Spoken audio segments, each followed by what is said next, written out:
स्वामी समर्थ. नमस्कार. आपल्या चॅनलवर सर्वांचे स्वागत आहे. तुम्हा सर्वांना 2026 मध्ये येणाऱ्या मकर संक्रांतीच्या हार्दिक शुभेच्छा. तिळगुळ घ्या, गोड गोड बोला. आजच्या या व्हिडिओमध्ये आपण मकर संक्रांतीची संपूर्ण माहिती बघणार आहोत.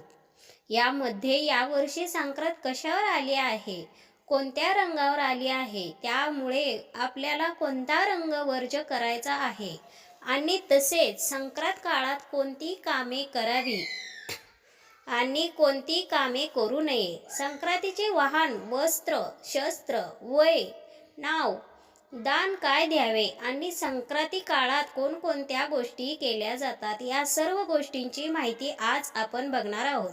त्यामुळे हा व्हिडिओ शेवटपर्यंत नक्की बघा आणि जास्तीत जास्त लोकांपर्यंत शेअर करा. आणि हो, तुम्ही हा व्हिडिओ कोणत्या ठिकाणावरून म्हणजेच कोणत्या गावातून बघत आहात ते कमेंटमध्ये नक्की सांगा आणि अशाच नवनवीन माहितीसाठी चॅनलला सबस्क्राईब करायला विसरू नका. आपल्या हिंदू संस्कृतीत मकर संक्रांतीच्या सणाला खूप महत्त्व आहे. जेव्हा सूर्य मकर राशीत प्रवेश करतो त्या शुभयोगाला मकर संक्रांत असे म्हणतात. या मकर संक्रांतीच्या दिवसापासून सूर्याचं उत्तरायण सुरू होतं आणि हा उत्तरायणाचा काळ अधिक शुभ मानला जातो. मकर संक्रांत हा सण नेहमी 14 जानेवारीलाच येतो. त्यातल्या त्यात 13 किंवा 15 जानेवारीला मकर संक्रांत येणं असं क्वचितच घडतं. मात्र नेहमी हा सण 14 जानेवारीला साजरा केला जातो. 2026 या वर्षी मकर संक्रांत ही 14 जानेवारी बुधवार रोजी आलेली आहे. बुधवार 14 जानेवारी 2026 रोजी दुपारी 3:13 सूर्य हा मकर राशीत प्रवेश करणार असून संक्रांतीचा पुण्यकाळ हा 14 जानेवारी दुपारी 3:13 पासून ते संध्याकाळी 6:18 पर्यंत असणार आहे. तसेच महापुण्यकाळ हा 3:13 पासून ते संध्याकाळी 5:04 पर्यंत असणार आहे. असा 1 तास 51 मिनिटाचा महापुण्यकाळ असणार आहे. संक्रांत ही कशावर आली आहे आणि संक्रांतीने कोणकोणत्या वस्तू परिधान केलेल्या आहेत, तर संक्रांतीने ज्या ज्या वस्तू परिधान केलेल्या आहेत त्या आपल्याला वर्ज करायच्या असतात. संक्रांतीचे आगमन बुधवारी दुपारी 3:13 नंतर होत आहे. या वर्षी संक्रांतीचे वाहन वाघ असून उपवाहन घोडा आहे. या वर्षीच्या संक्रांतीने पिवळे वस्त्र परिधान केलेले असून तिच्या हातामध्ये शस्त्र हे गदा आहे आणि पदार्थ पायस म्हणजे खीर असून बनलेल्या स्थितीमध्ये आहे आणि पश्चिम दिशेस आगमन करत आहे. वाघाच्या वाहनामुळे काही वस्तूंवर आणि परिस्थितीवर परिणाम होण्याची शक्यता आहे.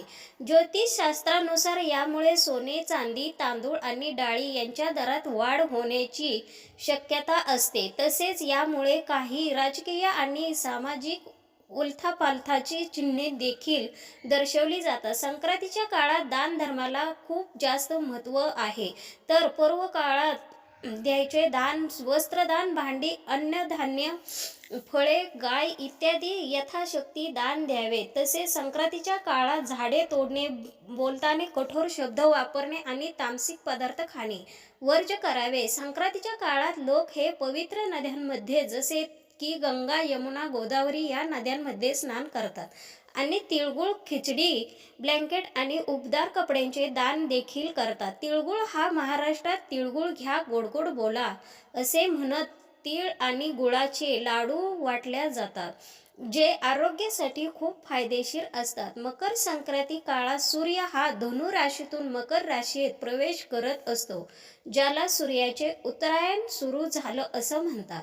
या काळामध्ये दिवस मोठा आणि रात्र लहान होत जात असते. तसेच हा काळ दान धर्माला खूप शुभ मानला जातो. मकर संक्रांत ही संक्रांती दिवसापासून ते रथसप्तमी पर्यंत साजरी केली जाते. तसेच 2026 संक्रांतीने जे वस्त्र परिधान केलेला असतो तो रंग घातलेला असतो तो रंग वर्ज करायचा असतात. म्हणजेच यावर्षी 2026मध्ये संक्रांतीने पिवळे वस्त्र परिधान केलेले असल्यामुळे तुम्हाला यावर्षी वाण देताना पिवळ्या रंगाचे वस्त्र म्हणजेच पिवळ्या रंगाची साडी ही नेसायची नाही. पिवळा रंग वर्ज करायचा आहे. पिवळ्या बांगड्या, पिवळे फुले, पिवळा गजरा हे पिवळे रंग तुम्हाला वर्ज करायचे आहे. 2026ची मकर संक्रांत ही पिवळ्या रंगावरती आलेली आहे. वरील माहिती कशी वाटली कमेंटमध्ये नक्की सांगा. तर व्हिडिओला लाईक करा, सबस्क्राईब करा, चॅनलला सबस्क्राईब करायला विसरू नका. धन्यवाद. श्री स्वामी समर्थ. जय जय स्वामी समर्थ.